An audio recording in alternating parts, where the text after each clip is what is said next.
கிறிஸ்துவுக்குள் பிரியமானவர்களே, இந்த அருமையான நாளிலும் இந்த வருடம் முழுவதும் நம் தேவனாகிய கர்த்தர் நம்மை ஆசீர்வதித்து வழிநடத்துவதற்காக நீதிமொழிகள் 8வது அதிகாரம் 34வது வார்த்தையின் மூலமாக இன்றைக்கு நமக்கு ஒரு ஆலோசனை கொடுக்க விரும்புகிறார்.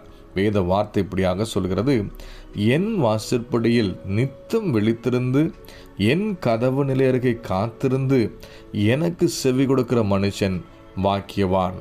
தேவனாகிய கர்த்தர் நம்மை ஆசீர்வதித்து அவருடைய பார்வையில் நம் பாக்கியவதிகளாக மாற வேண்டும் என்று சொல்லி விரும்புகிறவர்களாக இருப்போமேனா, அவர் நம்மிடத்தில் எதிர்பார்க்கிற காரியத்தை இந்த வேத வார்த்தை இன்றைக்கு நமக்கு கற்றுக் கொடுக்க விரும்புகிறது.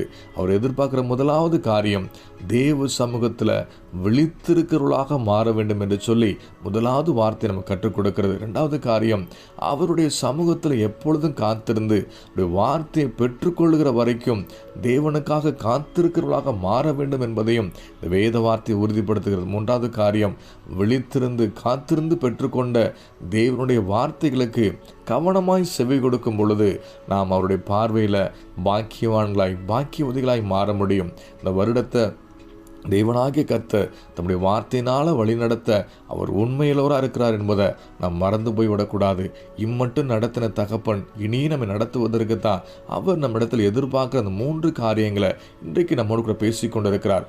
ஒவ்வொரு நாளும் அதிகாலையில் அவருடைய சமூகத்தில் விழித்திருந்து அவருடைய வார்த்தைக்காக காத்திருந்து பெற்றுக்கொண்ட வார்த்தைகளின்படி நடக்க நம் கவனமாக இருக்கும் பொழுது ஒவ்வொரு நாளும் நமக்கு ஆசீர்வாதமாக இருக்கும்.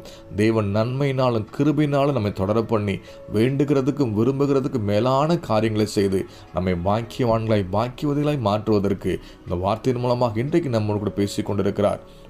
இந்த வருடத்தை தேவன் நம்மை ஆசீர்வதிப்பதற்கு தேவ சமூகத்தில் விழித்திருப்போம், தேவ வார்த்தைக்காக காத்திருப்போம், அவருடைய வார்த்தையின்படி செய்ய கவனமாயிருப்போம். தேவன் நம்மை பாக்கியவதில் ஆசீர்வதித்து அநேகருடைய வாழ்க்கையில் தேவனுடைய ஆசீர்வாதத்தை கொண்டு வருகிற பாத்திரமை மாற்ற அவர் உண்மையுள்ளவராக இருக்கிறார். அந்த வார்த்தை விசுவாசித்து தேவ சமூகத்தில் ஒப்பு கொடுப்போமா? நல்ல தகப்பனே, இந்த அருமையான காலை நேரத்தில் நீர் எங்களுக்கு கொடுத்திருக்கிற அந்த ஆலோசனையின்படி நடக்க எங்களுக்கு உதவிச்சிங்க ஆண்டவரே. ஒவ்வொரு நாளும் அதிகாலையில் நம்முடைய சமூகத்தில் விழித்திருந்து தேவ வசனத்தை பெற்றுக்கொள்கிற வரைக்கும் காத்திருந்து ஜெபிக்கிறவர்களாய் கர்த்தரை மாற்றுங்க. பெற்றுக்கொண்ட வார்த்தையின்படி நடக்க கவனமாக இருக்கும்.